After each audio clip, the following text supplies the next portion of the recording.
আসসালামু আলাইকুম রহমতুল্লাহ। প্রাণপ্রিয় শিক্ষার্থী, আশা করি অনেক অনেক ভালো আছেন। অসংখ্য ধন্যবাদ আরও একবার আমার সাথে যুক্ত হওয়ার জন্য। আজকের ক্লাসে আমি আলোচনা করতে যাচ্ছি এসএসসি হিসাব বিজ্ঞান চতুর্থ অধ্যায় মুনাফা জাতীয় মূলধন জাতীয় লেনদেন। তো এই মূলধন জাতীয় মুনাফা জাতীয় লেনদেন সম্পর্কে বিস্তারিত তোমাকে জানতে হবে। যদি এই অধ্যায়ের বেসিকটা ক্লিয়ার থাকে তাহলে রেওয়ামিল নামের একটা অধ্যায় তোমরা পাবে ফিউচারে। তো সেই রেওয়ামিল অধ্যায়টা সহজে করতে পারবে। এছাড়া আর্থিক অবস্থার বিবরণী যখন করবে তখন তুমি এই অধ্যায় থেকে এই যে মূলধন জাতীয় মুনাফা জাতীয় শিখতেছো, এইটা ওখানে যে কাজে লাগবে সম্পদের প্রকারভেদ লেখার জন্য, ব্যয়ের প্রকারভেদগুলো লেখার জন্য। সো এই অধ্যায়টা, এই মূলধন জাতীয় মুনাফা জাতীয় অধ্যায়টা মূলত তাহলে তুমি রেওয়ামিলের সাথে কানেক্টেড পাবে, আর পাবে আর্থিক অবস্থার বিবরণীর সাথে বা আর্থিক বিবরণীর সাথে। দশম অধ্যায় দেখবা। ওকে, তো এই লেনদেন মুনাফা জাতীয় মূলধন জাতীয় এটা তোমাকে একদম ভালো মতো ক্লিয়ার হতে হবে। হ্যাঁ, এর প্রত্যেকটা ধরন পার্ট বাই পার্ট সব কিছু তো আমি আলোচনা করব। তারপরও তুমি একটু দয়া করে মনোযোগের সাথে দেখবে এবং তোমার প্রশ্নগুলো তুমি কমেন্টে করবে। এছাড়া তুমি যে কাজটা করবে, যদি আমার চ্যানেলে প্রথম হয়ে থাকো তাহলে চ্যানেলটা একটু কষ্ট করে সাবস্ক্রাইব করে ফেলো। আর যদি তুমি অলরেডি সাবস্ক্রাইব করে থাকো, I am really grateful to you. তুমি এই ভিডিওগুলো তোমার বন্ধুবান্ধবের কাছে একটু শেয়ার করতে পারো, 2-5 জন 10 জন বন্ধুবান্ধবের কাছে। তো শেয়ার করলে হবে কি, আমি আরও ভিডিও তৈরি করার একটা আগ্রহ তৈরি করতে পারবো, মানে আমার মধ্যে একটা আগ্রহ সৃষ্টি হবে, আর তোমাকে আমি সাহায্য করতে পারবো, এই আর কি। সো এইখানে লেনদেন মূলত কয় প্রকার? লেনদেন হচ্ছে 2 প্রকার। একটা হচ্ছে মুনাফা জাতীয় লেনদেন, আর একটা হচ্ছে মূলধন জাতীয় লেনদেন। কি বললাম? মুনাফা জাতীয় লেনদেন, মূলধন জাতীয় লেনদেন। তুমি আরেকটা কাজ করে ফেলো, হ্যাঁ, কোন টপিকের কোন অধ্যায়ের উপর ক্লাস করলে সবচেয়ে ভালো হয়, মানে যারা নিয়মিত ক্লাসগুলো দেখো তাদের জন্য আর কি বলি যে কোন টপিক, কোন সৃজনশীল তুমি চাইলে কিন্তু আমাকে পাঠাতে পারো সৃজনশীলগুলো, আর কমেন্টে লিখতে পারো কোন অধ্যায়ের উপর আলোচনা করব, কোন অধ্যায়ের উপর আলোচনা করলে তোমার জন্য ভালো হবে, নেক্সট কোন পরীক্ষা আছে সেটা তুমি কমেন্টে জানাতে পারো, আর কোন জেলা থেকে তুমি আমার ক্লাসগুলো দেখো সেগুলো কিন্তু কমেন্টে লিখতে পারো। তাহলে দেখে ভালো লাগবে যে দেশের বিভিন্ন জায়গা থেকে স্টুডেন্টরা আছে। ওকে, দেখো, তো এই লেনদেন হচ্ছে 2 প্রকার। একটা হচ্ছে মুনাফা জাতীয় লেনদেন, আর একটা কি মূলধন জাতীয় লেনদেন। কি বলছি বলো তো? মুনাফা জাতীয় লেনদেন, মূলধন জাতীয় লেনদেন। আসলে কিছু কিছু লেনদেন, কিছু কিছু ঘটনা ঘটে যেটা প্রতিনিয়ত ঘটতে থাকে, আর কিছু ঘটনা ঘটে অনেক দিন পরে, 2 বছর, 5 বছর, 10 বছর এরকম। তো এই যে অনেক দিন পর পর ঘটে, আবার এর টাকার পরিমাণ অনেক বেশি থাকে, ব্যাপারটা একটু মানে এভাবে চিন্তা করো যে টাকার পরিমাণ বেশি, আবার অনেক দিন পর পর ঘটে। তার মানে কি, একটু ভাবসাবটা বড় বড় যে লেনদেনে, সেটা হচ্ছে কি মূলধন জাতীয় লেনদেন। আর মুনাফা জাতীয়টা কি, অ্যাজ ইউজুয়াল নিয়মিত একটা প্রতিষ্ঠানে যে খরচগুলো হয়, নিয়মিত একটা প্রতিষ্ঠানে যে আয়গুলো হয়, মানে এটা একটা প্রতিষ্ঠানে হবেই, এই প্রতিষ্ঠান চলতে গেলে এটা লাগবেই। ওকে, তো আমরা আস্তে আস্তে আরও আলোচনা করব। দেখো, তো আমি একটু রিডিংটা একটু ক্লিয়ার করে এখানে কি লেখা আছে দেখো। একটি ব্যবসা প্রতিষ্ঠান মানে করো, একটা কাজ করো, তুমি তোমার বইটা নাও, নেওয়ার পরে একটু দাগাই নাও, আমি যেগুলো দাগাই দিচ্ছি, কোনটা কোনটা এমসিকিউ থাকবে সেটা আমি দাগাই দিচ্ছি। দেখো, একটি ব্যবসা প্রতিষ্ঠান অনির্দিষ্ট কালব্যাপী চলমান থাকবে, যা সকলেই আশা করে। নির্দিষ্ট সময় পর পর ব্যবসায় লাভ ক্ষতি ও সার্বিক অবস্থা জানা প্রয়োজন। আচ্ছা, একটা প্রতিষ্ঠান থেকে নির্দিষ্ট সময় পর পর কি জানা প্রয়োজন?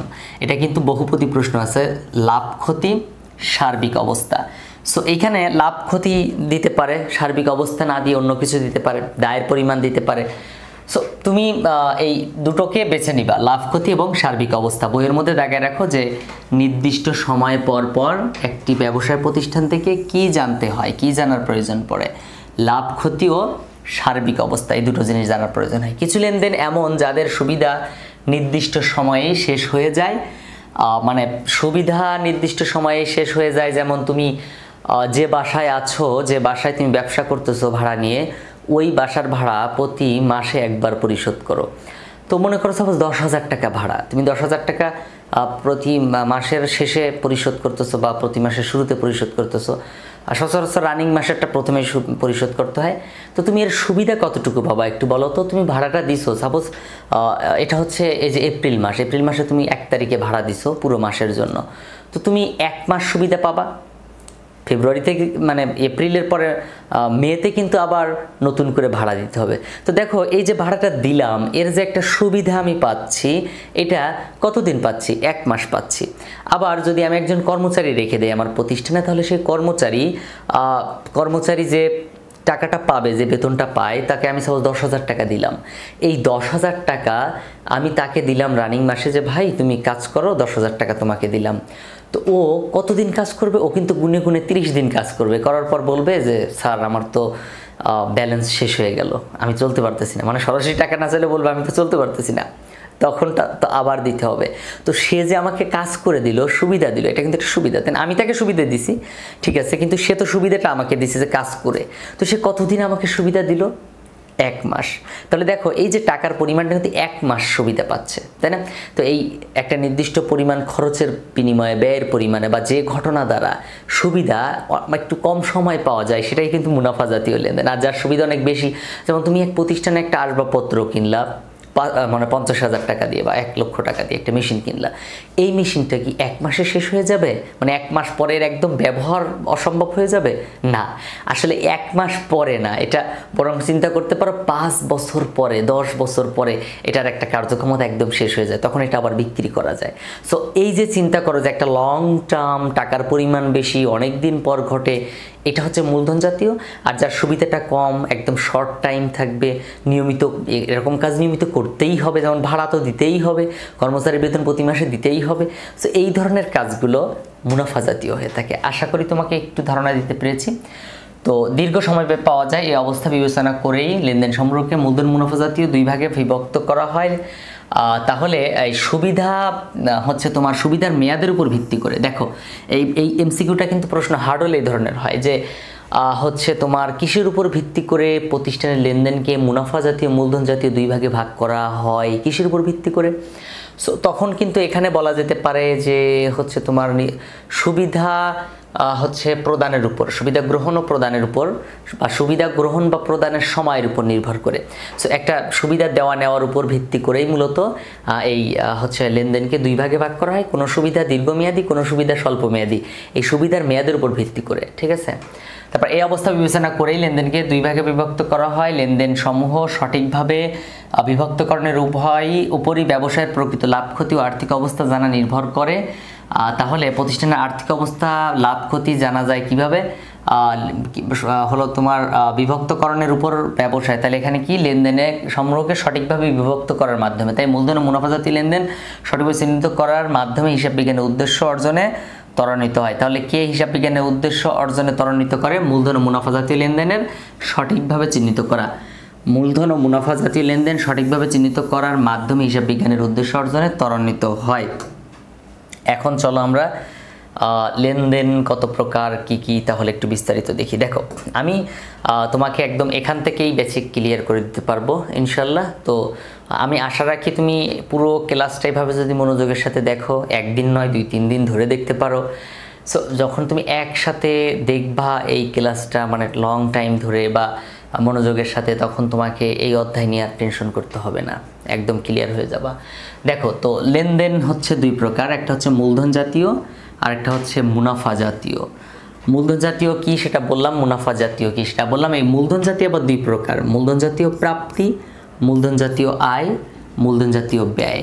এখন বলছে প্রাপ্তি বা আয়, যদিও প্রাপ্তি বা আয় বলছে একটু পার্থক্য আছে, প্রাপ্তি বা আয় এটা কিন্তু একটু পার্থক্য আছে। কেমন পার্থক্য সেটা আমি তোমাকে বুঝিয়ে দিচ্ছি। দেখো মূলধন জাতীয় প্রাপ্তি সচরাচর 3টা আমরা পেয়ে থাকি। কি বলছি? 3 রকম পেয়ে থাকি। তুমি বইয়ের ঠিক এই পেজে লিখে রাখতে পারো, মূলধন জাতীয় প্রাপ্তি 3 রকম হয়ে থাকে বা 3টা আমরা বুঝে থাকি। 1 নাম্বার হচ্ছে যদি মূলধন আনয়ন করে মালিক। কি বলছি বলো তো? মালিক মূলধন আনয়ন করে। আচ্ছা, এই মূলধন কি ডেলি আনবে মালিক বলো তো? মূলধন আনবে তো 2-4 বছর পর পর, মানে 1 বছর 1.5 বছর 2 বছর পর পর হয়তো মূলধন বিনিয়োগ করবে। কখন? যখন ব্যবসায়ের হয় মানে আয়তনটা বৃদ্ধি করার জন্য, বা মনে করো প্রতিষ্ঠানটা এখন এক এলাকায় ছিল, সেটা আরও 5টা এলাকায় বিভক্ত হয়ে গেল, তখন কিন্তু তোমার মূলধনের পরিমাণ আরও লাগে। তো মালিক এই সময় ইনভেস্ট করে, মূলধন আনে। তো এটা কিন্তু ডেলি আনে না, মানে প্রতিদিন মালিক 5 লক্ষ টাকা 10 লক্ষ টাকা মূলধন দেবে, এটা কিন্তু সম্ভব না।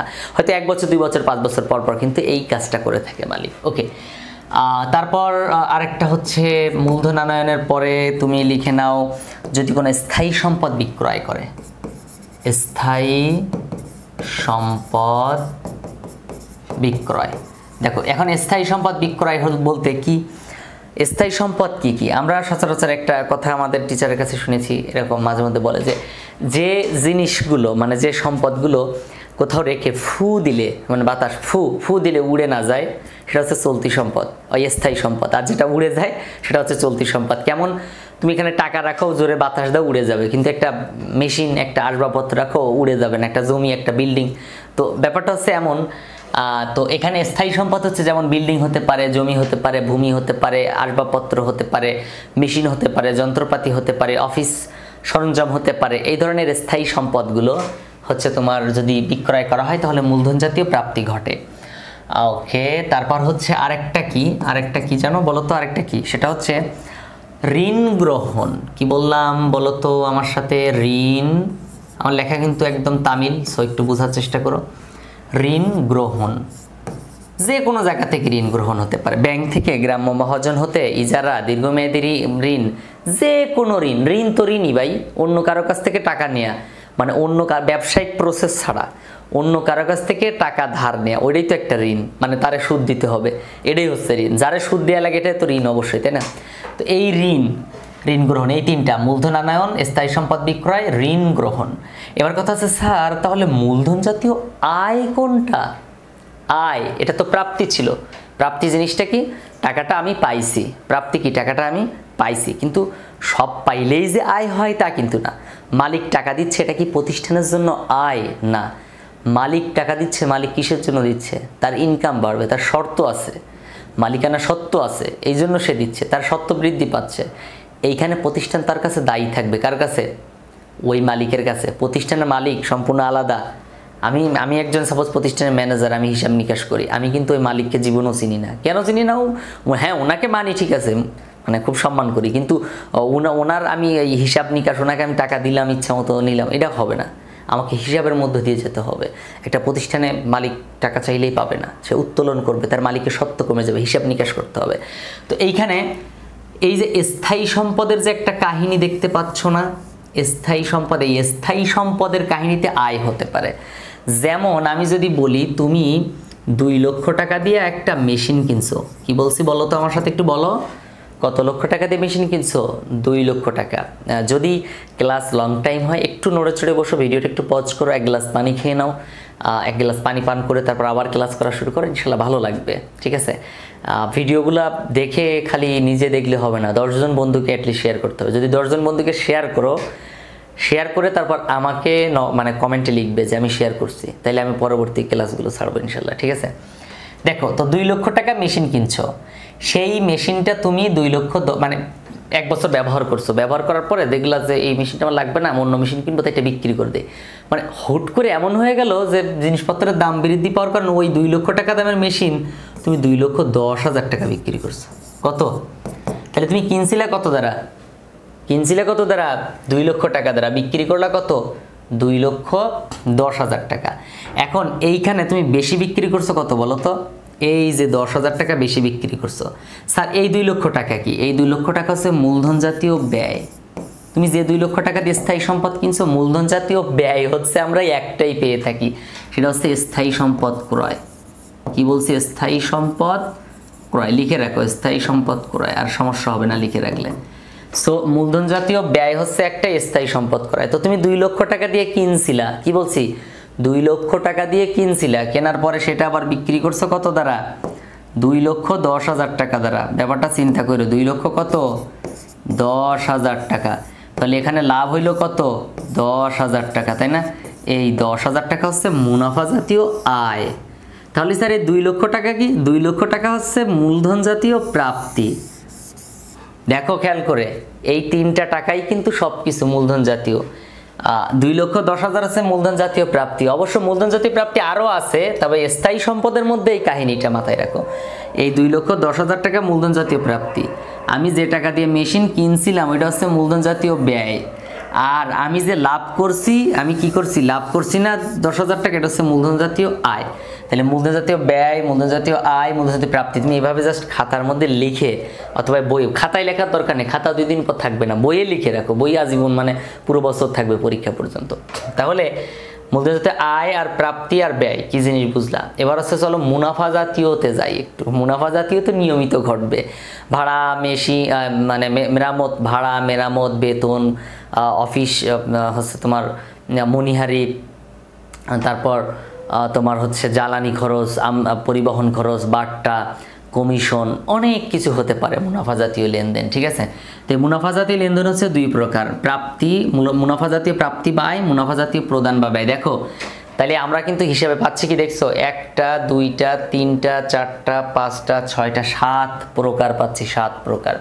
তো এখানে এই মুনাফা জাতীয় প্রদান বা ব্যয়, মুনাফা জাতীয় প্রাপ্তি বা আয়, এটা আমরা একটু দেখি। তো প্রদান মানে তো টাকা চলে গেছে, প্রদান মানে কি টাকা চলে গেছে, আর ব্যয় মানে কি, ব্যয় তো খরচ, চলে গেলেই কি খরচ হবে বলো, শুধু টাকা গেলেই কি খরচ হবে। তুমি বেতন দিছো 20,000 টাকা, কত টাকা বেতন দিছো আমার সাথে বলো, কত টাকা, 20,000 টাকা। এখন এই 20,000 টাকা বেতন দিছো, যে এই বেতনের মধ্যেই 5,000 টাকা, মানে বেতন 20,000 টাকা দিছো, তোমার টাকা পকেট থেকে কত চলে গেছে, 20,000 টাকা চলে গেছে। কিন্তু বেতন তো আসলে দেওয়ার কথা ছিল 15,000 টাকা, কত বলছি, 15,000 টাকা। কেন স্যার, ওর বেতন আসলে 15,000, কিন্তু আমি ওরে 20,000 দিছি, বেশি করে 5,000 দিছি। কেন দিছি 5,000, চাইছে থাক নিয়ে যাক না, কাজ তো করে সে আমার প্রতিষ্ঠানে। তো এখানে সমস্যা কোথায়। তো এখন এই প্রদান করছি টোটাল কত টাকা, 20,000 টাকা। এই 20,000 টাকা হচ্ছে প্রদান, মুনাফা জাতীয়। আর যেটা চলতি বছরের জন্য দিছি, মানে পরের মাসে তো আমি তার আবার কম দেবো, কারণ তার বেতন হচ্ছে 15,000। একজন, ব্যাপারটা এরকম মনে মনে কল্পনা করতে, আমার কথা কোনো মনে মনে কল্পনা করবা, মনে মনে একটু কল্পনা করো, তুমি একজন হিসাব রক্ষক, তো তোমার একজন কর্মচারী আছে, তার বেতন হচ্ছে 15,000 টাকা, তো ওরে তুমি 20,000 টাকা পরিশোধ করছো। তো স্যার 20,000 টাকা কেন দেবো, দিলাম 5,000 অতিরিক্ত, তো পরের মাসে যে তারে আমি কত দেবো, 10,000 দেবো না, কেটে নেবো তো তখন, তাই না। তো আমি এই 20,000 দিলাম, এটা তো আমার থেকে চলে গেছে টাকা, তো কোনো টাকা চলে গেলে সেটার প্রদান বলে। আর এই মাসের জন্যই দিছি কত টাকা, 15,000, ওইটা হচ্ছে খরচ বা ব্যয়। আর বাকি স্যার তাহলে 5,000 টাকা কি হবে, 5,000 হচ্ছে সম্পদ, এটা অগ্রিম ব্যয়। যে কোনো ব্যয় অগ্রিম হলে সেটাকে সম্পদ বলে, রেওয়ামিলের অধ্যায়ে যে ইনশাল্লাহ আলোচনা হবে, যে কোনো ব্যয় অগ্রিম হলে সেটা কি সম্পদ বলে। তাহলে এইখানে এই 5,000 টাকা যে কেরফাটা লাগছে না, এটা হচ্ছে অগ্রিম, এটা কোনো প্রকার অগ্রিম ব্যয়, যেটাকে আমরা কি বলি, এক কথায় সম্পদ বলি। কি বলি, সম্পদ বলি। সো এইটাকে আমরা এই মুনাফা জাতীয় ব্যয় বা প্রদানের মধ্যে ধরছি না, আলাদা করে হিসাব করব না। 5,000 টাকা আমরা জাস্ট 20,000 পুরোটাকে বলবো প্রদান, আর ব্যয়ের মধ্যে বলবো শুধু এই মাসে কত দিছি সেটা। ওকে, আচ্ছা, এবার প্রাপ্তি বা আয়। তো প্রাপ্তি বা আয়, মনে করো তুমি কাজ করছো, কমিশনে কাজ করছো, তোমার প্রতিষ্ঠানের যে কমিশনে কাজ করছো, তাহলে এখন তুমি মনে করো সাপোজ কমিশন পাইছো কত টাকা, 10,000 টাকা পাইছো কমিশন। কত পাইছো, 10,000 টাকা। লেখা বুঝতে না পারলে কমেন্ট করো, 10,000 টাকা পাইছো। তো এই 10,000 টাকা আসলে এই মাসের জন্য তুমি পাইছো 5,000 টাকা। কত পাইছো, একটু উল্টাপাল্টা দেইস, মনে করো এই মাসের জন্য পাইছো 6,000 টাকা। তাহলে অতিরিক্ত যে 4,000 পাইছো, এই 4,000 কি বলো, এই 4,000 হচ্ছে অগ্রিম আয়, মানে এটা একটা দায়। অগ্রিম আয় কি একটা দায়, এটা হচ্ছে অগ্রিম আয়। অগ্রিম আয় এটাকে কি বলবো, একটা দায় বলবো। এটা আমার হিসাব করার দরকার নেই, আলাদা করে দেখাতে হবে না, আমি তো দায়টাই দেখাতে আসিনি এখানে, আমি দেখাতে আসি মুনাফা জাতীয় আয় ব্যয়, মূলধন জাতীয় আয় ব্যয়, তাই না। তো এই প্রাপ্তি পুরো 10,000 টাকাই প্রাপ্তি, আর শুধু এই মাসের জন্য কত টাকা পাইছি, 6,000, আর 4,000 তো এখনো পাইনি, তাই না। মানে আর 6,000 তো আমি কাজ করে দিইনি। দেখো তাহলে আমি এই বছরের জন্য আয় করছি কত, 6,000। এই বছরের জন্য আয় করছি কত, 6,000, কিন্তু আমাকে দিয়েছে কত, 10,000। এই 10,000 পুরোটা হচ্ছে প্রাপ্তি। আর আমি এই বছরে আমার আয় হয়েছে 6,000, আর আমি যে 4,000 অগ্রিম নিলাম না, 10,000 তো নিছি, তো 6,000 কাজের জন্য নিছি, আর 4,000 কি অগ্রিম নিছি, তো অগ্রিমটা হচ্ছে দায়। তো খেয়াল করো জিনিসটা। তো এইটা হচ্ছে মূলত এই ব্যয়টা, এই ধরনের কিছু কাহিনী আছে যেগুলো কি হয় না, যেগুলো হচ্ছে তোমার এই চলতি বছর, সেটা হচ্ছে ব্যয়। মাথায় রাখবা, মুনাফা জাতীয় প্রাপ্তি হোক, আয় হোক, প্রধান হোক, ব্যয় হোক, চলতি বছরেরটার জন্য ব্যয় বা আয়, অগ্রিম কিংবা বকেয়া, বিগত বছর কিংবা আগের বছর, দুটো যে কোনো একটা, যদি টাকার পরিমাণ একসাথে অনেক 2-3 বছরের দেয়, একাধিক বছরের দেয়, তাহলে সেটা হচ্ছে প্রাপ্তি বা প্রদান। প্রাপ্তি বা প্রদান মাথায় রাখবা। তাহলে এই অধ্যায়ের কাজ আমাদের শেষ, এটা মাথায় রাখতে হবে। এখন আমরা জাস্ট কি করব, আরও কিছু দেখব কি কি লেখা আছে। দেখো এবার চলো আমরা দেখি মুনাফা জাতীয় মূলধন জাতীয় লেনদেনের সুবিধা। তো সুবিধাটা আমি এত সময় যা বললাম তার নতুন করে দীর্ঘমেয়াদী এটা স্বল্প মেয়াদি হয়, এটা মূলধন জাতীয় মুনাফা জাতীয়। হ্যাঁ, এই পাশে কি মুনাফা জাতীয়, এই পাশে মূলধন জাতীয়। এই ঘটনাগুলো অনিয়মিত, তুমি তো ডেলি সম্পদ কিনবা না, ডেলি কি আসবাবপত্র মেশিন জ্বালান করা এগুলো কিনবা না। আর এটা কি নিয়মিত হবে, ভাড়া তো প্রতি মাসে দিতে হবে, পণ্য ক্রয় বিক্রয় নিয়মিত করতে হবে না, কারেন্ট বিল প্রতিদিন উঠতেছে না, তাহলে ওকে।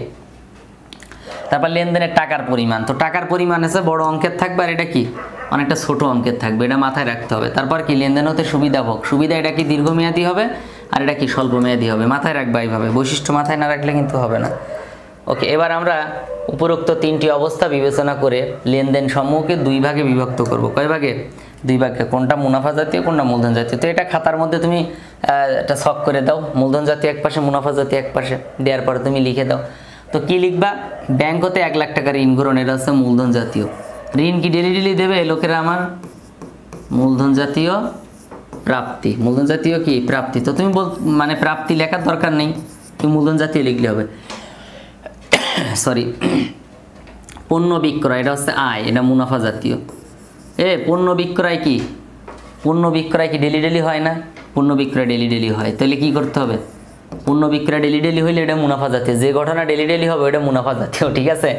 বাকিতে আলমারি কিনো, আরে বাকিতে কিনো নগদে কিনো, আলমারি কিনছো কিনা, এটা মূলধন জাতীয়। কি হবে এটা? মূলধন জাতীয়, মাথায় থাকে জানো, মূলধন জাতীয়।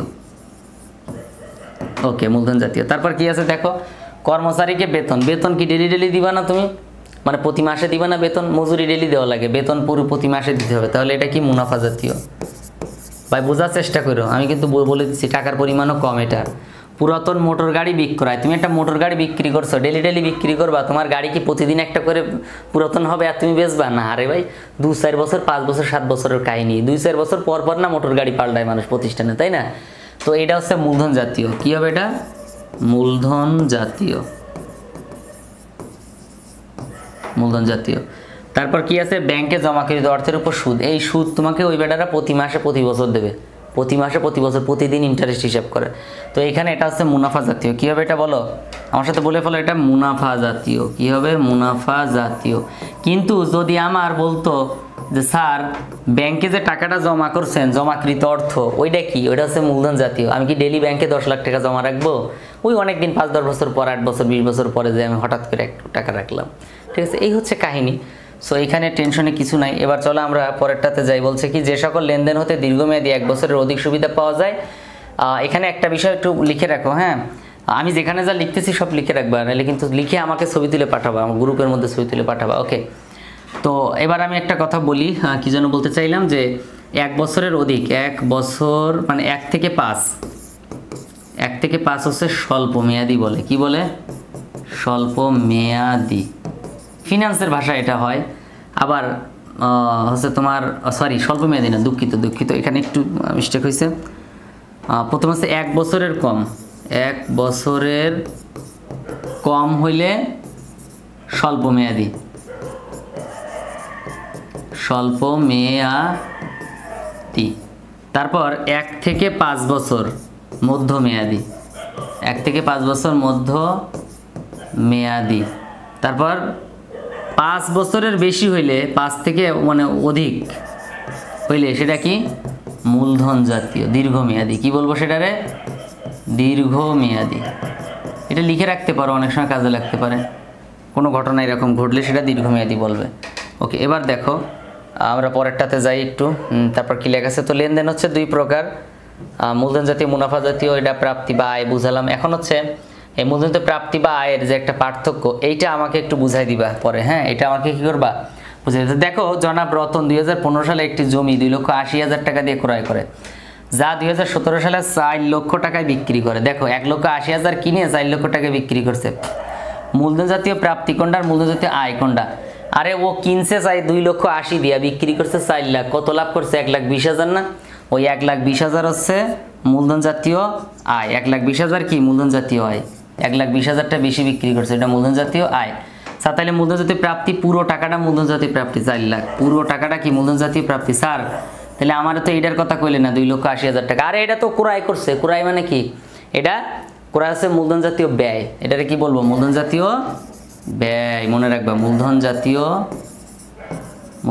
ব্যয়, ঠিক আছে? তো এই ক্রয়টা মূলধন জাতীয় ব্যয়।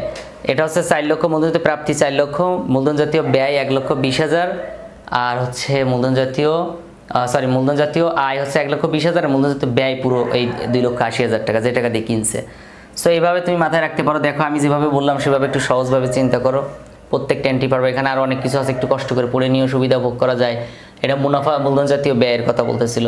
মুনাফা জাতীয় প্রাপ্তি বা আয় আমি যেটা বলেছিলাম একটু আগে, তো এখানে মানে পার্থক্যটা ছকের মাধ্যমে লিখতে বলছে, একটু লিখে নিবা। হিসাবকাল 2017 সালে ভাড়া পাওয়া গেল 50,000 টাকা, 10,000 টাকা পরবর্তী বছর অর্থাৎ 2018 সালের জন্য। 2017 সালে মুনাফা জাতীয় প্রাপ্তি হচ্ছে কত হবে? 50,000 টাকা, আর আয় হবে 40,000 টাকা, একটু বুঝে নিও। তারপর মুনাফা জাতীয় এটা পারবা, মুনাফা জাতীয় ব্যয় পারবা। এখন হচ্ছে মেশিনের কর্মক্ষমতা বাড়ানোর জন্য পার্টস ক্রয় 10,000 টাকা, শ্রমিকের মজুরি প্রদান 600 টাকা। দেখো তো এখানে মূলধন জাতীয় হচ্ছে 10,000 টাকা, আর মুনাফা জাতীয় হচ্ছে 600 টাকা। খেয়াল করো, তুমি পার্টস, একটা মেশিনের পার্টস কিনছো, পার্টস কি ডেলি ডেলি কেনা লাগবে? মেরামত করা লাগে, কিন্তু পার্টস তো ডেলি ডেলি ক্রয় করা লাগে না। তো পার্টস ক্রয় করলে সেটা দীর্ঘমেয়াদী হবে। আর মুনাফা জাতীয় ব্যয় কোনটা হবে? ওইটা যদি তুমি একটা শ্রমিক দিয়ে কাজটা করাই নাও তাহলে তার টাকা দেওয়া লাগবে না, ওইটা হচ্ছে মুনাফা জাতীয় হয়। সো এটা নিয়মিত, শ্রমিকের টাকাটা নিয়মিত দিতে হবে, কিন্তু পার্টস তো নিয়মিত হবে না। সো এটা মাথায় রাখবা। সো তারপর কি আছে দেখি। তারপরে হচ্ছে তোমার মূলধন জাতীয় মুনাফা জাতীয় লেনদেনের পার্থক্য আছে, একটু কষ্ট করে এটা পড়বা। বিলম্বিত মুনাফা জাতীয় কি? বিলম্বিত মানে হচ্ছে যে কাজগুলো একবার করবা, কয়বার? একবার করবা, কিন্তু হচ্ছে তোমার তার সুবিধাটা অনেক দিন পাওয়া যায়, টাকার পরিমাণ কম থাকলেও। আচ্ছা, যেমন আমি 3টার নাম বলে দিচ্ছি। 3টা, কয়টা? 3টা। একটু আমার সাথে লিখে নাও, পেজের মধ্যে লিখে নাও। হ্যাঁ, আমি লিখে দেবো 3টা, এখানে লেখা আছে, আমি বলে দিচ্ছি। একটা হচ্ছে ব্যবসায় স্থানান্তর ব্যয়। কি বলছি বলো? ব্যবসায় স্থানান্তর ব্যয় মানে তুমি একটা ব্যবসা এই এলাকায় আছে, এটাতে তুমি ওই এলাকায় নিবা, একটু ওইখানে মানুষ বেশি, তো ওই এলাকায় নিবা। তো এই যে এক জায়গা থেকে অন্য জায়গায় নিলা, তুমি প্রতিষ্ঠানটা এক জায়গা থেকে অন্য জায়গায় নিতে টাকা কিন্তু বেশি খরচ হবে না। মানে একটা স্থায়ী সম্পদ কিনতে যেমন খরচ হয় তেমন না, অল্প কিছু খরচ হবে। কিন্তু তুমি এটা চিন্তা করো, এটার সুবিধা কিন্তু তুমি আজীবন পাচ্ছ, 20-50 বছর পাচ্ছ, তাই না? তাহলে এই যে এটা হচ্ছে কি বিলম্বিত মুনাফা জাতীয় ব্যয়। আরেকটা হচ্ছে পণ্য গবেষণার খরচ। তুমি একবার গবেষণা করতে যে 5,000 টাকা 10,000 টাকা খরচ হইলো, এটা অনেক দিন পর হয়তো একটা পণ্য গবেষণা করবা, তো এই গবেষণা খরচটা বিলম্বিত মুনাফা জাতীয়। এইখানে কিন্তু টাকার পরিমাণ কম হয়ে থাকে, কিন্তু সুবিধাটা অনেক দিন পাওয়া যায়। আরেকটা হচ্ছে বিজ্ঞাপন, বিলম্বিত বিজ্ঞাপন মানে তুমি এককালীন ব্যাপক প্রচারণা বাবদ ব্যয় করছো। তো এইটা ব্যয়টা তুমি আজকে প্রচারণা বাবদ মনে করো 10 লক্ষ টাকা ব্যয় করলা, হ্যাঁ এত করে না, 10,000-20,000 টাকা ব্যয় করলা। তো এটা কিন্তু সুবিধা তুমি আজীবন পাচ্ছ। ওই এলাকার মানুষ যতদিন বেঁচে আছে ততদিন কিন্তু তোমার এই কথাটা মাথায় রাখবে, মনে রাখবে। সো এই ব্যাপারটা মাথায় রাখবা যে হচ্ছে তোমার বিলম্বিত মুনাফা জাতীয় ব্যয় 3টা। একটা হচ্ছে এখানে মেবি থাকার কথা ব্যবসায় স্থানান্তর, কোথায় যেন আছে দেখলাম। আচ্ছা যাক, এখানে বিজ্ঞাপন বাবদ এককালীন, এই যে বিজ্ঞাপন বাবদ এককালীন ব্যাপক বড় অক্ষরের ব্যয়, ব্যবসা প্রতিষ্ঠানে স্থানান্তর, আর হচ্ছে তৈরি পূর্বে গবেষণা পরীক্ষা। গবেষণাও কি পরীক্ষা, এই যে নতুন পণ্য তৈরির পূর্বে গবেষণা পরীক্ষা। 3টা লিখে রাখো, একটু বড় করে লিখে রাখো, মার্ক করে রাখো। এই 3টা হচ্ছে বিলম্বিত মুনাফা জাতীয় ব্যয়। এখন এখানে এই সে ছকে আছে একটা মূলধন জাতীয় মুনাফা জাতীয় ব্যয়ের একটা ছক আছে। এই ছকটা দয়া করে একটু বারবার রিডিং পড়বা, তাহলে তোমার একদম ক্লিয়ার হয়ে যাবে আশা করি। ছকটা একটু কষ্ট করে বারবার পড়বা। আমরা কিন্তু 7 রকমের হিসাব মোটামুটি করলাম। কি কি? লেনদেন হচ্ছে 2 প্রকার, মূলধন জাতীয় মুনাফা জাতীয়। মূলধন জাতীয় কয়টা? মূলধন জাতীয় প্রাপ্তি বা আয়, আর মূলধন জাতীয় ব্যয়। মানে মূলধন জাতীয় হচ্ছে 3টা, প্রাপ্তি আয় 2টা, আর হচ্ছে ব্যয় 1টা। আর মুনাফা জাতীয় কয়টা? 2টা 4টা, প্রাপ্তি আয় প্রদান ব্যয়, প্রাপ্তি আয় প্রদান ব্যয়, তাহলে 4টা। সো এইভাবে পার্থক্য আর কি মাথায় রাখবা, মনে রাখবা। তো এই যে ছকটা একটু আছে, একটু কষ্ট করে পড়ে নাও। কোনো পরামর্শ মতামত কিংবা যদি মনে হয় যে আমারও ভুল হয়েছে তাহলে অবশ্যই আমাকে জানাবে, ঠিক আছে? তারপর আমাদের এখানে একটা উদাহরণ আছে, উদাহরণের অঙ্কটা কি করা দরকার আছে না? মুনাফা জাতীয় ব্যয়ের পরিমাণ চাইছিল, এখানে করা আছে। সো এটা করে দিও, লাভ নেই, তুমি ওইভাবে হয়তো দেখবে না। এখন দেখো আমরা একটু এমসিকিউটা আজকে সমাধান করি, তারপর আমরা কালকে সৃজনশীল করব। সো মূলধন জাতীয় প্রাপ্তি কি বলছে? মূলধন জাতীয় ব্যয় কোনটা? সুদ প্রদান, ভাড়া প্রদান, মেশিন করে হচ্ছে মূলধন জাতীয় ব্যয়। এটা দাগায় রাখো। যদি মূলধন জাতীয় ব্যয়কে মুনাফা জাতীয় ব্যয় হিসেবে লিপিবদ্ধ করা হয় তবে কোনটি নির্ভুল হবে না? যদি মূলধন জাতীয় ব্যয়কে মুনাফা জাতীয় ব্যয়, দেখো মূলধন জাতীয় ব্যয় কিন্তু মুনাফা জাতীয় ব্যয় হিসেবে লিপিবদ্ধ করা হয়। তো মুনাফা জাতীয় ব্যয় হিসেবে লিপিবদ্ধ করলে নির্ভুল হবে না, নির্ভুল হবে হচ্ছে নিট মুনাফা। কারণ নিট মুনাফা বেশি দেখাবে না কম দেখাবে বলো? তুমি যখন এই মূলধন জাতীয় ব্যয়টা তো হয় আর্থিক অবস্থার বিবরণীতে, তো আর্থিক অবস্থার বিবরণীতে যে জিনিসটা সেটা তুমি হচ্ছে বিশদায় বিবরণীতে লেখো, তাহলে নিট মুনাফা ঝামেলা হবে না, মুনাফার পরিমাণ কমে যাবে। ওকে, তারপরে দেখি পরেরটা কি বলছে। পরেরটা বলছে কি মুনাফা জাতীয় ব্যয় হলো বিক্রয়ের জন্য, গাড়ি ক্রয় বিক্রয়ের জন্য, এটা একটা প্রতিষ্ঠান, এটা এটা এর কাজই প্রতিদিন 20-50টা গাড়ি বিক্রি করা ক্রয় করা, মানে এটা হচ্ছে পণ্য। তো পণ্য সবসময় মুনাফা জাতীয় হয়। ব্যবসায় ব্যবহারের জন্য যন্ত্রপাতি করা, এটা হবে না, খবরদার। এটা হচ্ছে যন্ত্রপাতি কি ডেলি ক্রয় করবা নাকি? তারপর ডেলিভারি ভ্যানের রোড ট্যাক্স ও বিমা খরচ। এই বিমা, ডেলিভারি ভ্যানের রোড ট্যাক্স বিমা খরচ, এটা হচ্ছে কতদিন পর তুমি করবা? 1 বছরের অধিক সময়, 2 বছর, 5 বছরের জন্য করতে হচ্ছে। এটা কি হবে? সো এটা হচ্ছে তোমার এই ডেলিভারি ভ্যানের জন্য রোড ট্যাক্স বিমা করা, এটা নিয়মিত ঘটনা ঘটবে, এটা খরচ হিসেবে দেখাতে হবে। তো 1 আর 3 হচ্ছে মুনাফা জাতীয় ব্যয়। 1 এবং 3 কোথায় আছে দেখো, 1 এবং 3 হচ্ছে মুনাফা জাতীয় ব্যয়।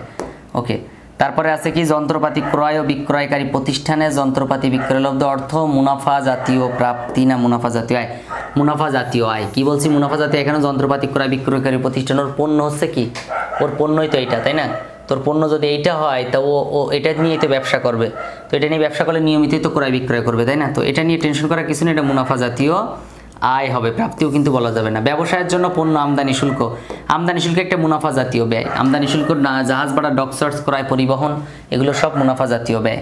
তারপর আছে কি দেখো, তারপর হচ্ছে সুকমল বড়ুয়া তার ব্যবসায়ের জন্য 1 খণ্ড জমি ক্রয় করেন, জমি রেজিস্ট্রেশন করতে তিনি 5000 টাকা ব্যয় করেন, এটা হচ্ছে মূলধন জাতীয় ব্যয়। এখন কথা, স্যার এটা মূলধন জাতীয় ব্যয় কেন? জমি রেজিস্ট্রেশন, আরে জমি তো কিনলেই তো রেজিস্ট্রেশন করে নাকি? তো জমি যদি সারা জীবনে একবার কিনে, তার রেজিস্ট্রেশন কয়বার করবে? একবারই করবে। তাহলে কি আমি ডেলি দিব? না, ডেলি এটা দেওয়া লাগবে না। সো এটা কি মূলধন জাতীয় ব্যয়। কেন? কারণ এটা অনেক বছর পর একবার ঘটে। সো এটা তুমি মাথায় রাখতে পারো, স্থায়ী সম্পদ ক্রয়ের সাথে যত প্রকার খরচ জড়িত থাকে সব হচ্ছে কি মূলধন জাতীয় ব্যয় হয়ে থাকে। স্থায়ী সম্পদ ক্রয়ের সাথে কি আমদানি শুল্ক, জাহাজ ভাড়া, ডক চার্জ কিংবা সংস্থাপন ব্যয়, তার পার্টস ক্রয়, এটাগুলো সব রেজিস্ট্রেশন খরচ, এগুলো সব সেম কাহিনী। বিশদ আয় বিবরণীতে লিপিবদ্ধ হবে মুনাফা। বিশদ আয় বিবরণী কি? শুধু আয়, মুনাফা জাতীয় আয়, মুনাফা জাতীয় আয়, মুনাফা জাতীয় ব্যয়, আর মূলধন জাতীয় হবে না। সো মাথায় রাখবে এটা, মূলধন জাতীয় আর্থিক অবস্থা বিবরণীতে যায়। ওকে, তারপর হচ্ছে এই 1 আর 2 উত্তর এটা। তারপর হচ্ছে আর্থিক অবস্থার বিবরণীতে লিপিবদ্ধ হবে। আর্থিক অবস্থার বিবরণীতে শুধুমাত্র সম্পদ, মানে আয় হচ্ছে তোমার সম্পদ দায় মালিকানা সত্ত্ব কি আসবে? সম্পদ দায় মালিকানা সত্ত্ব। তার মানে কি, এই যে এখানে মূলধন জাতীয় প্রাপ্তি একটা, বিলম্বিত মুনাফা জাতীয় একটা, এটা হচ্ছে অলিক সম্পদ বলে। এটা কি বলে? অলিক সম্পদ, ভুয়া সম্পদ বা কাল্পনিক সম্পদ। অলিক সম্পদ, ভুয়া সম্পদের অনেকগুলো নাম আছে, উপরে ক্লাসে উঠে আরও শিখতে পারবা। ভুয়া সম্পদ, হ্যাঁ, আর আরেকটা কি? কাল্পনিক সম্পদ। কাল্পনিক সম্পদ, সো এই নামে আমরা চিনে থাকি এটাকে। সো এটা কি আর্থিক অবস্থা বিবরণীতে যাবে 1 এবং 3 নাম্বার। মুনাফা জাতীয় ব্যয় বিশদ আয় বিবরণীতে যায়, 1 এবং 3 নাম্বারটা হবে। সো 1 এবং 3 হচ্ছে উত্তর। তারপর কি আছে দেখি। তারপর ব্যবসায় পণ্য আনয়নের জাহাজ ভাড়া, বললাম না, আমদানি শুল্ক, জাহাজ ভাড়া, ডক চার্জ, এগুলো মুনাফা জাতীয় ব্যয়। এগুলো কি হবে? মুনাফা জাতীয় ব্যয়। তারপরে আসো বিলম্বিত মুনাফা জাতীয় ব্যয়, হচ্ছে তোমার 3 বছরের জন্য পণ্যের প্রচারণা বাবদ, এটা অনেক টাকা, 3 মাসের ভাড়া অগ্রিম পরিশোধ, এটা ব্যবসায়ের অফিস স্থানান্তর, এইটা 1 ও 3 নাম্বার হবে এখানে উত্তরে, 1 এবং 3 নাম্বারটা হবে। তারপর কি বলতেছে, হচ্ছে তোমার এখানে একটা উদ্দীপক আছে, খেয়াল করো। উদ্দীপকটা বলছে কি যে পয়লা জানুয়ারি 2023 সালে 2014 সালে 1 জানুয়ারি জনাব প্লাবন ভৌমিক তার ব্যবসার জন্য 40,000 টাকা মূল্যের একটি যন্ত্রপাতি ক্রয় করলেন এবং যন্ত্রটি সংস্থান বাবদ 5,000 টাকা ব্যয় করলেন। যন্ত্রটি তিনি 2017 সালে 25,000 টাকা বিক্রয় করেন। এ সময় যন্ত্রটির মূল্য অবচয় বাবদ দেওয়ার পর ছিল 24,000 টাকা, অবশ্যই বাদ দেওয়ার পর। মূলধন জাতীয় ব্যয়ের পরিমাণ কত? মূলধন জাতীয় ব্যয় হচ্ছে স্থায়ী সম্পদ কিনছে কত টাকা দ্বারা, সংস্থাপন ব্যয় 5,000, আর কিনছে হচ্ছে 40 আর 5 কত হবে? 45,000 টাকা। এখানে মূলধন জাতীয় ব্যয়ের পরিমাণ হচ্ছে 45,000 টাকা। তো স্থায়ী সম্পদ ক্রয়ের সাথে যত প্রকার খরচ জড়িত থাকে সব মূলধন জাতীয় ব্যয় হিসেবে দেখাতে হয়। তারপর 4 বছরে উক্ত যন্ত্রের মোট কত টাকা অবচয় হয়েছে? তাহলে খেয়াল করো, বাদ দেওয়ার পরে কি বলছে? বাদ দেওয়ার পরে মানে অবচয় বাদ দেওয়ার পরে ছিল 24,000, তাহলে 45,000 টাকার জিনিস আর আছে কত? 24,000 টাকা। তাহলে অবচয় হয়েছে কত? 45, ওখানে হচ্ছে 15,000, আর এখানে 21,000 টাকা। সো এখানে কত টাকা হবে? 21,000 টাকা অবচয় হবে। 21,000 কীভাবে পাইলাম? এই যে মানে এখন প্রকৃত মূল্য, বই মূল্য আছে 24,000, আর কিনছিল কত? 45 না? তা 45,000 টাকার জিনিসের মূল্য এখন হচ্ছে 24,000, তাহলে কত যাবে সেটা আর কি হিসাব করতে হবে। তারপর আছে কি দেখো, পরেরটা আছে কি 4 বছরে, এটা শেষ। 21,000 টাকা। মূলধন জাতীয় আয়ের পরিমাণ কত? আয় হচ্ছে 24,000 টাকা জিনিস বিক্রি করছে কত টাকা? দেখো 24,000 টাকার জিনিস অবচয় বাদ দেওয়ার পর ছিল 24,000 টাকা, 25,000 টাকা বিক্রি করছে। খেয়াল করো, 25,000 টাকা বিক্রি করছে 24,000 টাকার জিনিস, যার দাম 24,000 কিন্তু বিক্রি করছে 25,000, তাহলে লাভ হয়েছে কত? 1,000 টাকা। মূল্যজাতীয় আয়ের পরিমাণ 1,000 টাকা। সো এই হচ্ছে কাজ। তারপর কি কি আছে দেখো এরপরে। ওকে, তারপর আমরা সৃজনশীলে যাব ইনশাল্লাহ নেক্সট ক্লাসে। সো পরবর্তী ক্লাস পাওয়ার আগে কমপক্ষে 10 জন বন্ধুর কাছে এই ভিডিওটা শেয়ার করে দিতে হবে এবং সাবস্ক্রাইব করতে হবে চ্যানেলটা। কমেন্টে জানাতে হবে কোন সৃজনশীল আগে করব, কোন অধ্যায় নিয়ে আলোচনা করব, ফিনান্সের কোন অধ্যায় আগে আলোচনা করব সেটা একটু বলো। ফিনান্সের কোন অধ্যায়টা আলোচনা করবো অবশ্যই কমেন্টে জানাবো। দেখা হচ্ছে পরবর্তী ক্লাসে, ততক্ষণ পর্যন্ত ভালো থেকো। আসসালামু আলাইকুম রহমতুল্লাহ।